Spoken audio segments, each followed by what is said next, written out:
So today I'm talking about the return of intentions. Some of you received in the mail the intentions that you had set at our service New Year's Eve, and we're going to do that again on New Year's Eve evening.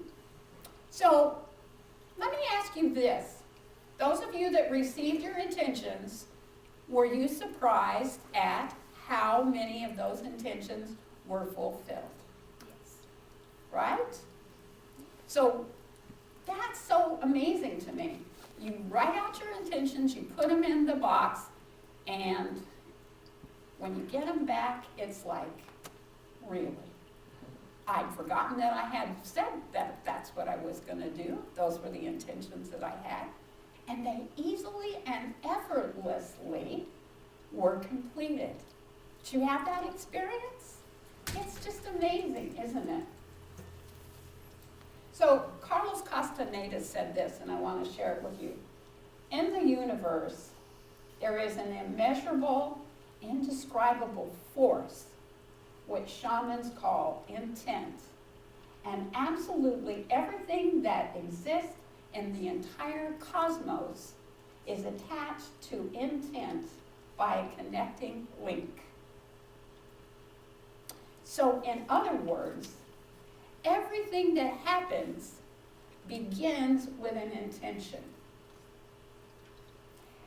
Everything that happens begins with an intention. Intentions are so powerful, and they are driving our cosmos. And we make the mistake of thinking that our intentions belong to us.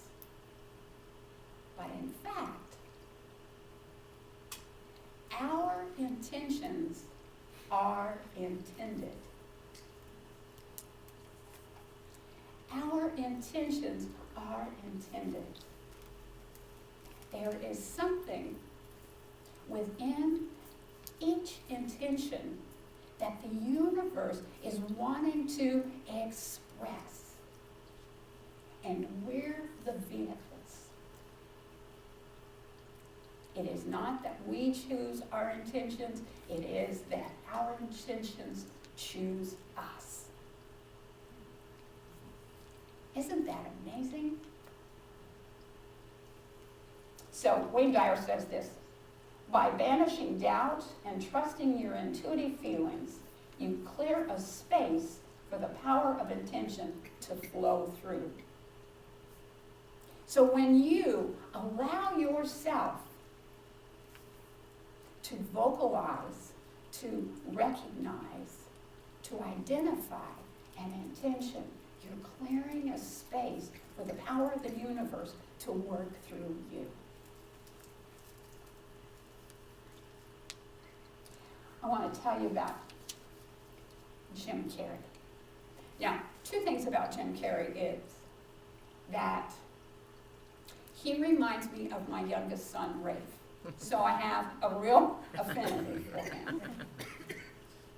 Not the slapsticky humor of Jim Carrey, not the all crazy dumber Jim Carrey, but the Jim Carrey that is now moving into becoming a spokesman for New Thought.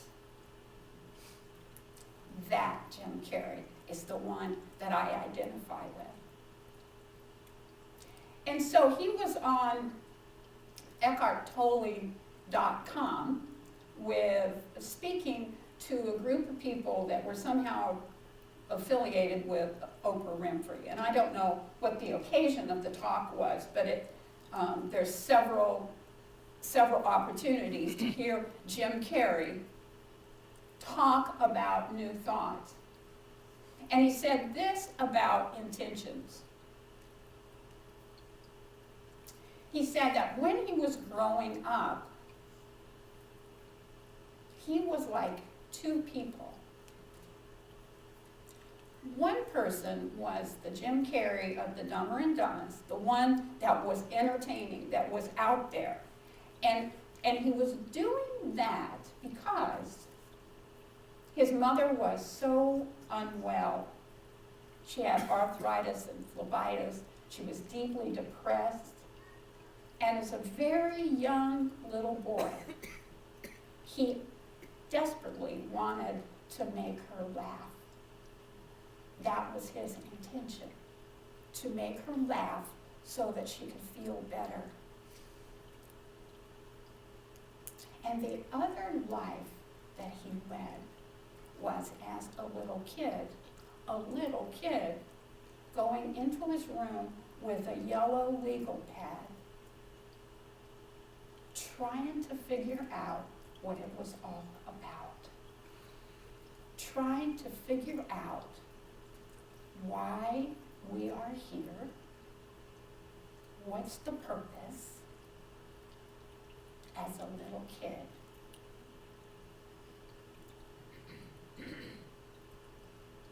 And he ran across the Buddha concept that all spirituality is for the relief of suffering. And at that moment, his two purposes, his two intentions came together. Because he realized that his purpose was to relieve the suffering of his mom.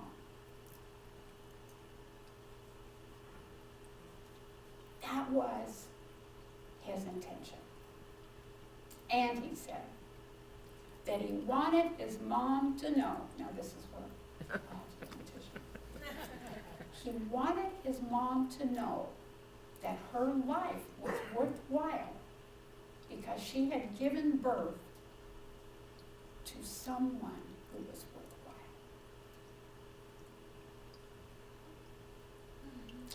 I love Jim Carrey.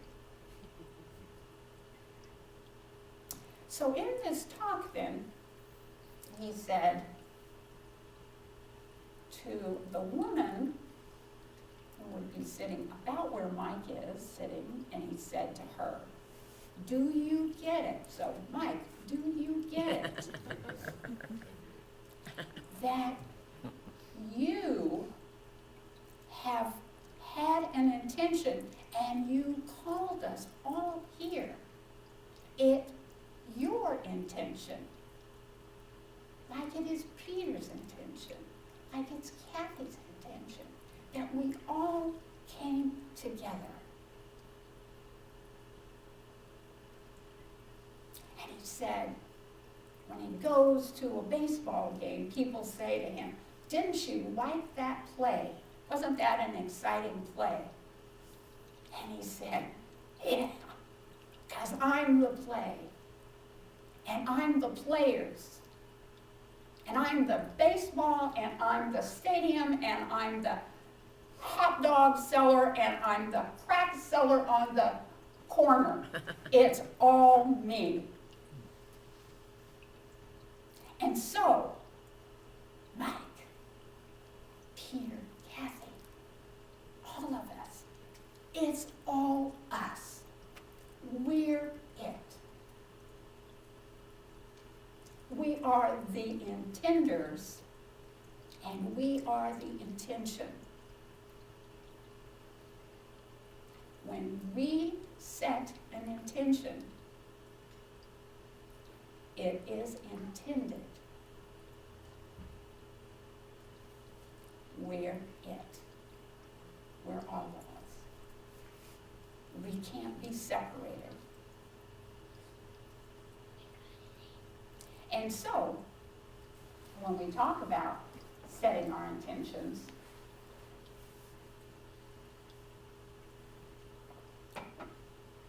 I think of intentions like a Klieg light. You know, when a movie theater is really promoting a big movie, they turn on the Klieg light, and then it scans, and it calls people to come, to see what's going on. And our intentions are like that. When we set our intention, it goes out in the universe, and it scans, and it scans, and it scans, and it calls to us. All that will fulfill that intention. Spirit turns on the clay light. Spirit is the light through us. And then it attracts to us all that will fulfill that intention. And just like those of you that put your intentions in the box and they have been there,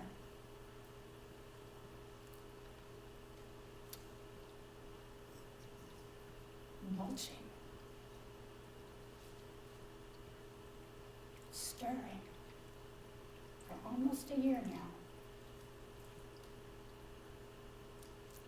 they have attracted easily and effortlessly the fulfillment of your intentions.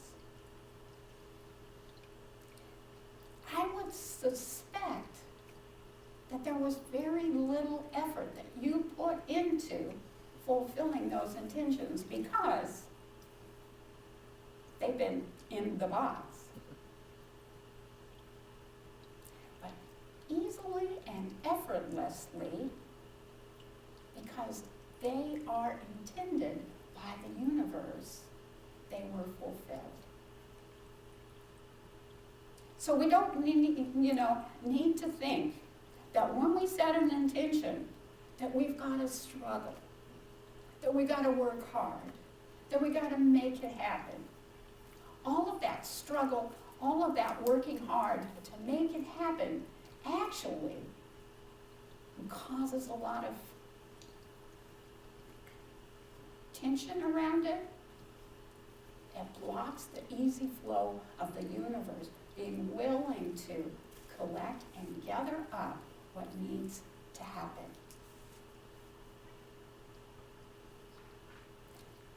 Please do not confuse intention with commitment and goals and duty, because it's not like that. It is using the power of the universe, the power of creative thought to fulfill effortlessly the intention that the universe has moved through you.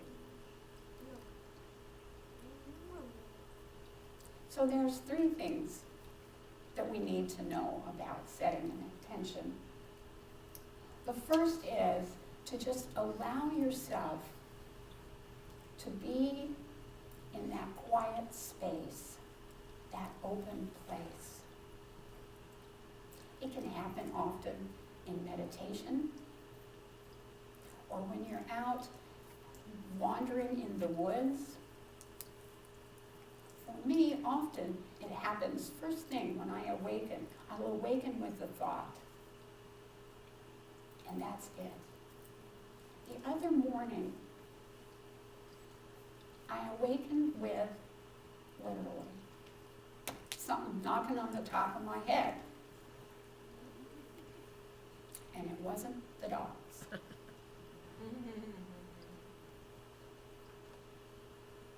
And the thought was this: why not, for Centers for Spiritual Living, Circle's Edge, start and open a task force for being willing to share ideas,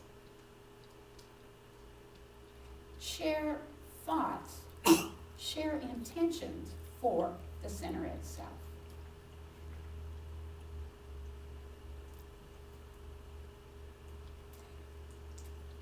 I wasn't going to talk about this today, but I got that rap on the head So I'm just going to put a piece of paper, not a form, but just a piece of paper on the back table.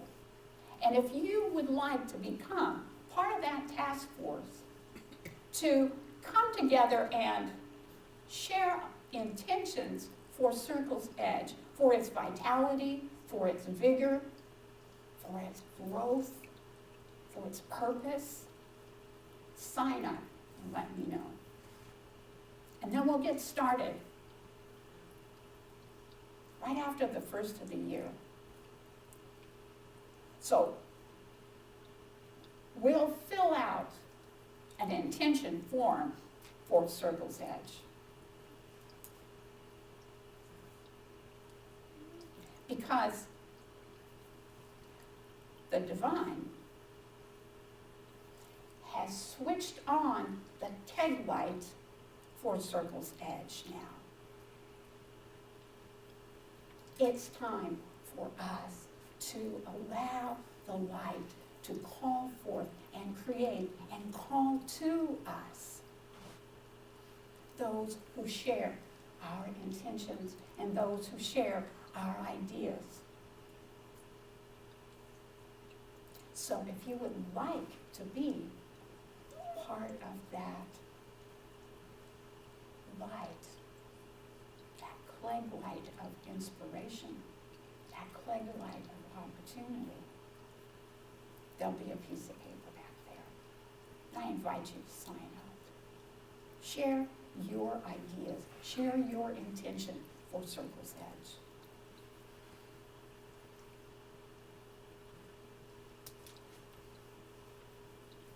So, the three intentions I got off track is to come to a place of quiet meditation and allow the light to, and allow the intention to come to you.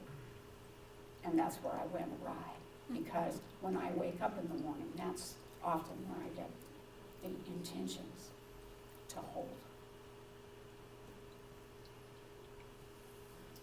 So the second thing is, in that quiet place, allow a vision to come to you about what you want to create. What does it look like? What does it feel like? What does it sound like? What does that intention look like upon fruition? And the third thing is to just forget the how of it. Just allow the divine, allow the source that the idea came from to work through you to fulfill it. Just allow it. Don't be attached to it. Don't worry about what other people are going to say, or how they're going to criticize, or how they're going to judge, or how you're going to do it. You don't have enough of this, you don't have enough of that, you know, all of that. Let it go. This is not your project. Your intention is the project and the intention of the universe, not yours. You don't have to worry about the minutiae of it. You just have to show up and be willing to let it flow through you. And just like the easy effortlessness of putting your intentions in that envelope at New Year's Eve last year, that's all going to flow forth for you. And it will all flow forth for Circle's Edge. Because we are, this community, this center, this philosophy that we practice belongs to the universe. It is the idea of the divine. And it will have its way.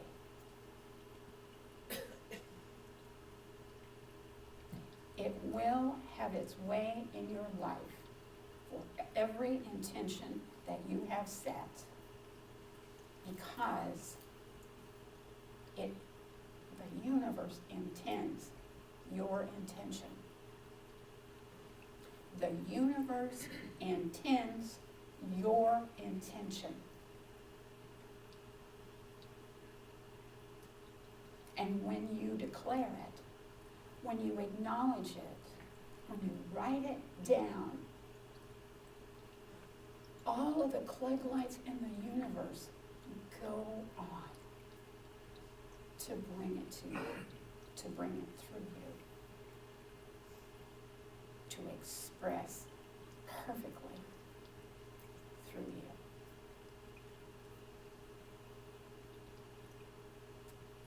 you. Yippee!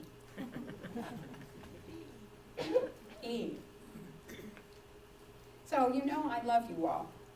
I said that early, very tearfully, but I wish you a wonderful, wonderful Thanksgiving. I wish you a wonderful season of gratitude and joy. I love each one of you. Namaste. So I would invite the practitioners and the minister to stand and join with me as we share our prayer. Now, I wouldn't exactly call this box a magic box. But yeah, I would. So if there's something that is weighing heavy on you, if there's something that is not moving smoothly through your life, I invite you to put a prayer request in. And if there is something that is moving beautifully through your life,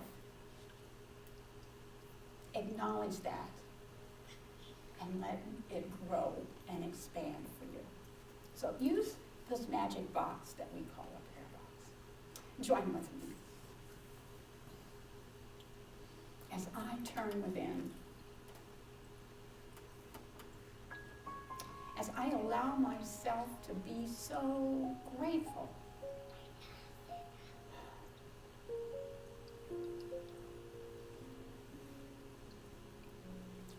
for the knowledge that there is only one, that divine creative source that lives and moves and has its essence in all things.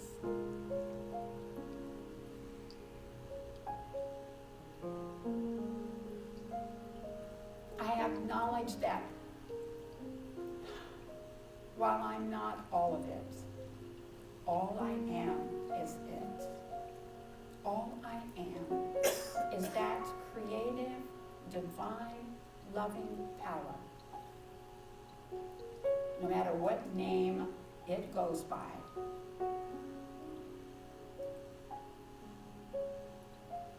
I am it. And as that's true for me, I know it is true for you. You are it. All that you are is that divine creative energy that some call God. You can never be separated from it.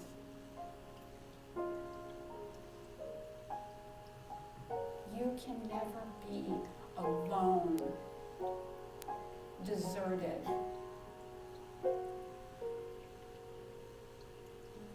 You are the intended intention of the divine.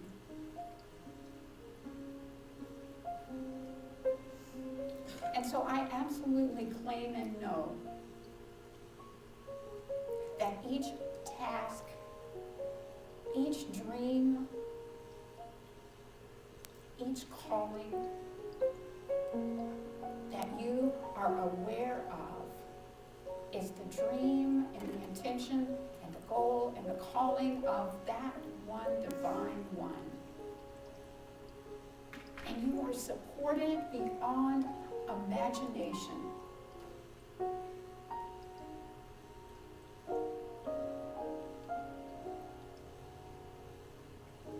You are the one.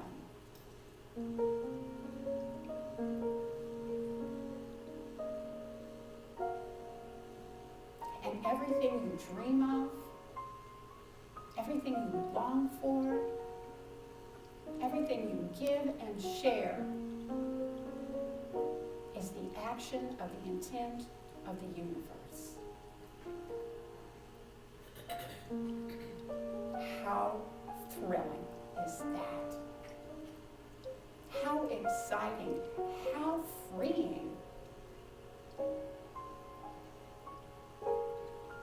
how freeing it is to stand in the confidence of the support of the entire universe.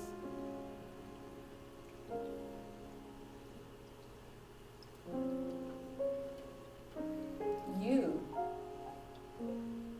are the reality.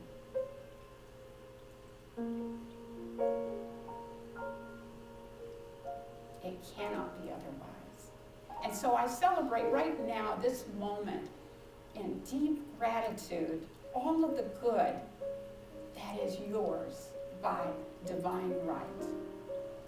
Vibrant, vital, vigorous good health, dynamic abundance, love and relationships, peace and harmony, joy and laughter.